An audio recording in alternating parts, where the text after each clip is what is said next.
বিএনপির ভারপ্রাপ্ত চেয়ারম্যান তারেক রহমান ঘোষিত রাষ্ট্র কাঠামো মেরামতের ৩১ দফা বাস্তবায়নের দাবিতে কুষ্টিয়ায় জেলা বিএনপি এক বর্ণাঢ্য আনন্দ র্যালি এবং সমাবেশের আয়োজন করেছে।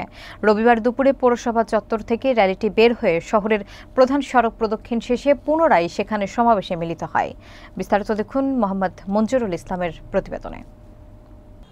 কুষ্টিয়া জেলা বিএনপির আয়োজনে অনুষ্ঠিত হয়েছে রাষ্ট্র কাঠামো মেরামতের ৩১ দফা বাস্তবায়নে এক প্রাণবন্ত আনন্দ র্যালি ও সমাবেশ।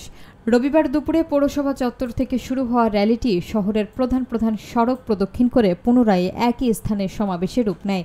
দলীয় নেতাকর্মীরা ব্যানার, ফেস্টুন এবং স্লোগান নিয়ে অংশগ্রহণ করে উৎসব মুখর পরিবেশ সৃষ্টি করেন। অনুষ্ঠানে প্রধান অতিথি ছিলেন বীর মুক্তিযোদ্ধা ও সাবেক সংসদ সদস্য অধ্যক্ষ আলহাজ সোহরাবুদ্দিন। এতে সভাপতিত্ব করেন জেলা বিএনপির সাবেক সহসভাপতি বশিরুল আলম চাঁদ। বক্তব্য রাখেন জেলা বিএনপির যুগ্ম সাধারণ সম্পাদক আক্তারুজ্জামান কাজল মাজমাদার, সাংগঠনিক সম্পাদক অ্যাডভোকেট শামীমুল হাসান অপু, সাবেক যুব বিষয়ক সম্পাদক মেজবাউর রহমান পিন্টু, শহর বিএনপির সাধারণ সম্পাদক মোহাম্মদ কামাল উদ্দিন সহ দলীয় অঙ্গ সংগঠনের নেতারা। বক্তারা বলেন, ২১ দফা বাস্তবায়ন হলে জনগণের মৌলিক অধিকার এবং গণতান্ত্রিক কাঠামো পুনঃপ্রতিষ্ঠা হবে। অনুষ্ঠানে ইলেকট্রনিক ও প্রিন্ট মিডিয়ার সাংবাদিকরাও উপস্থিত থেকে পুরো কার্যক্রমের সংবাদ সংগ্রহ করেন বলে জানা গেছে।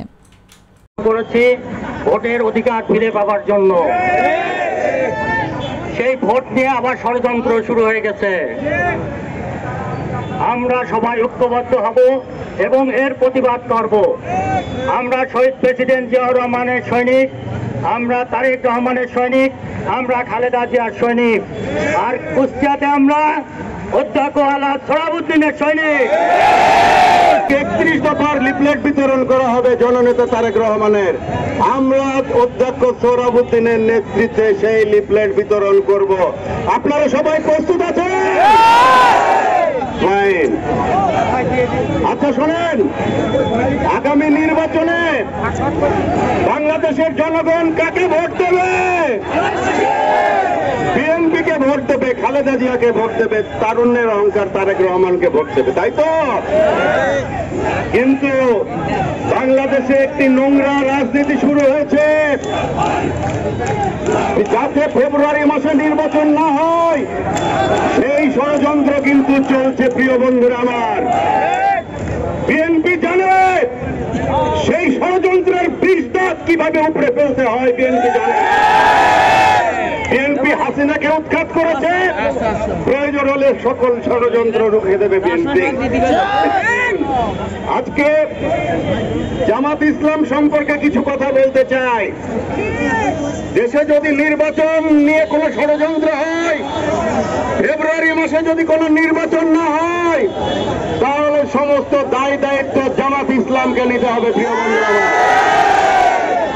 জামাত ইসলাম ওনারা ভুলে গেছেন শেখ হাসিনার দুঃশাসনের সময় আমরা কিভাবে তাদের পাশে দাঁড়িয়েছি। 18 সালের নির্বাচনে জামাত ইসলাম ধানের শীষ প্রতীক নিয়ে নির্বাচন করেছিল, মনে আছে আপনাদের? সেই জামাত ইসলাম আজকে ক্ষমতায় যাওয়ার জন্য হেন ষড়যন্ত্র নেই যে তারা করছে না। কি করছে? মন্দিরে যে গীতা পাঠ পর্যন্ত করছে। প্রিয় বন্ধুরা, তাহলে কি জামাত ইসলামের রাজনৈতিক চরিত্র ঠিক আছে নাকি বলুন? রাজনৈতিক চরিত্র হারিয়ে ফেলেছে জামাত ইসলাম। প্রিয় বন্ধুরা আমার, আর এনসিপি বাচ্চা পোলাপানের দল।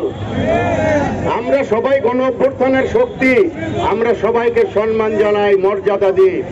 জাতীয়তাবাদী দল কুষ্টিয়া জেলা সারা বাংলাদেশের আজকের এই নির্বাচনী জনসভায় দেশ নায়ক তারেক রহমানের নির্দেশনায় দলকে ঐক্যবদ্ধ করার লক্ষ্যে ভারপ্রাপ্ত চেয়ারম্যান তারেক রহমান মহোদয়ের নির্দেশনায় দলকে সুসংগঠিত করার লক্ষ্যে তার আহ্বান ঐক্যবদ্ধ হয়ে পথ চলা, ঠিক কিনা বলেন?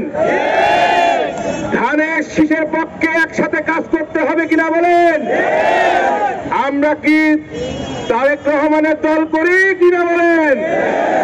আমরা কি খালেদা জিয়ার দল করি কিনা বলেন? আমরা কি যার দল করি? আমাদের নেতা যিনি জাতীয়তাবাদী দলের রূপকার প্রতিষ্ঠাতা বীর মুক্তিযোদ্ধা শহীদ রাষ্ট্রপতি জিয়া রহমানের দল করি কিনা বলেন? আমরা যদি সেই আদর্শে বিশ্বাসী হয়ে থাকি, আমরা সবকিছুর ঊর্ধ্বে থেকে দল মনোনয়ন কাকে দেবে দল জানে। আমাদের নেতা, আমার নেতা আলাদা অধ্যক্ষ সোহরাবউদ্দিন, তার হাত ধরে আমার পথ চলা শুরু হয়েছিল।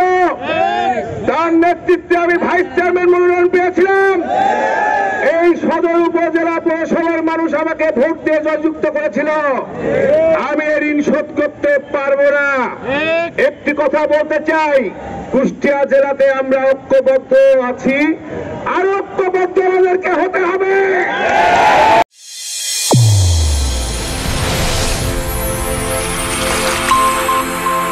চ্যানেল A1 হৃদয়ের স্পন্দন।